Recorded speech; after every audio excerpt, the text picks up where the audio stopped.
Indian एक्सप्रेसला दिलेल्या मुलाखतीमध्ये शरद पवारांनी एक मोठं भाकीत केलंय। 2024च्या निकालानंतर अनेक प्रादेशिक पक्ष काँग्रेस सोबत जातील असं पवारांनी म्हटलंय। काही पक्ष थेट काँग्रेसमध्ये विलीन होऊ शकतील असंही पवारांनी म्हटलंय। काँग्रेस आणि आमच्यामध्ये फरक नाही असं पवारांनी म्हटलंय, तर वैचारिकदृष्ट्या आम्ही गांधी नेहरू विचारसरणीचे असल्याचं सूचक विधान देखील आता पवारांनी केलंय। उद्धव ठाकरेंची विचारसरणी आमच्यासारखीच आहे असंही पवारांनी म्हटलं, तर समविचारी पक्षासोबत एकत्र काम करण्यास ठाकरे देखील सकारात्मक असल्याचं शरद पवार यांनी म्हटलेलं आहे। पवार साहेब तो मोठे नेते आहेत, परंतु ते काही सूचक वक्तव्य करत असतात। आज खरं म्हणजे उभाटाची पण काँग्रेस झालेलीच आहे, कारण काँग्रेसची बोली बोलू लागलेली आहे, पाकिस्तानची बोली बोलू लागलेल्या मांडीला लावून बसतायत। त्या हेमंत करकरे शहीद यांचा अपमान करतायत।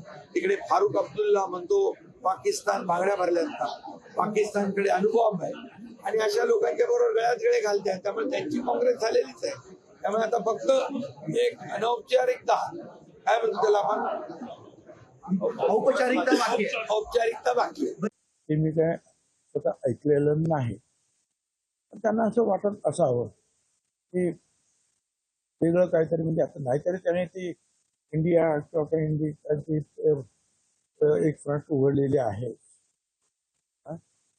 तर त्या संदर्भामध्ये मला स्वतःला वाटत नाही की प्रादेशिक पक्ष जे आहेत ते कुठेतरी विलीन होतील असं मला स्वतःला तरी वाटत नाही। प्रत्येक प्रादेशिक पक्षाचे जे नेते आहेत, बंगाल असेल, ओडिशा असेल किंवा इतर काय असेल, ते आपापल्या शक्तीवर ताकदीवर त्यांनी जे आहे त्या ठिकाणी आपलं नेतृत्व प्रस्थापित केलेलं आहे, सरकार बनवलेलं आहे। आज पत्रकारांच्या मुलाखतीमध्ये असं म्हणण्याची आवश्यकता का पडली?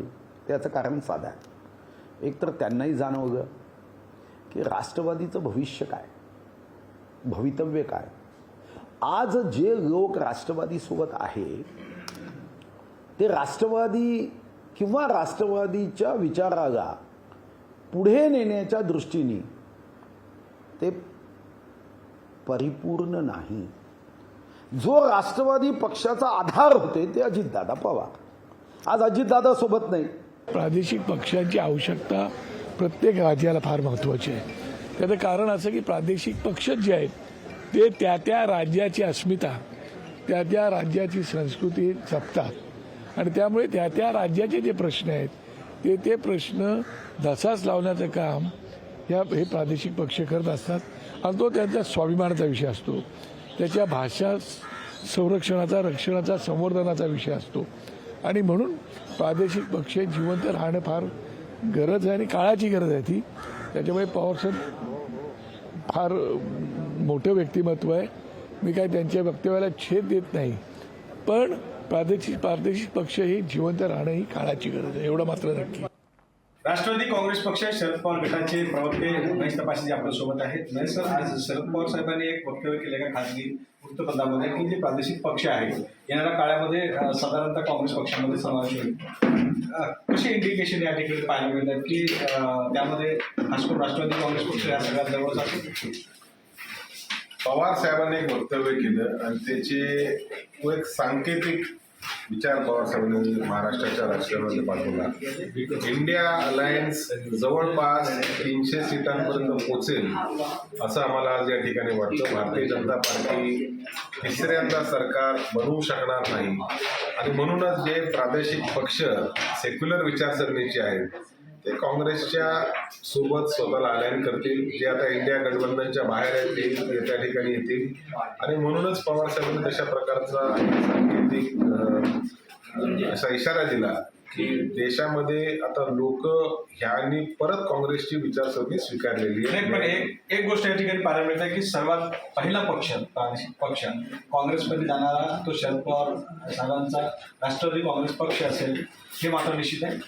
असा कुठलाही वक्तव्य पवार साहेबांनी केलं नाही। मागच्या 1-2 महिन्याआधी देखील पत्रकारांनी तशा पद्धतीची एक बातमी चालवलेली, त्याला ठामपणे नकार पवार साहेबांनी दिला, आणि पवार साहेब एवढं म्हणाले की आमची राजकीय विचारसरणी नेहरू आणि गांधी यांच्या विचारसरणीसोबत मिळती जुळती आहे, त्याच्यामुळे काँग्रेस आणि आमच्यात काय फार फरक नाही। पवार साहेबांनी स्पष्ट संकेत दिले की इंडिया अलायन्स सरकारच्या दिशेने वाटचाल करत आहे.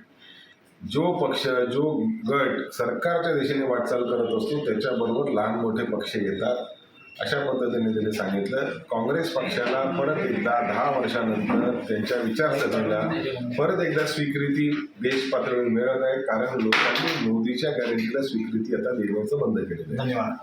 विनोद राठोड, लोकशाही मराठी, मुंबई. लोकशाही मराठी ऐका, पहा, जागरूक रहा.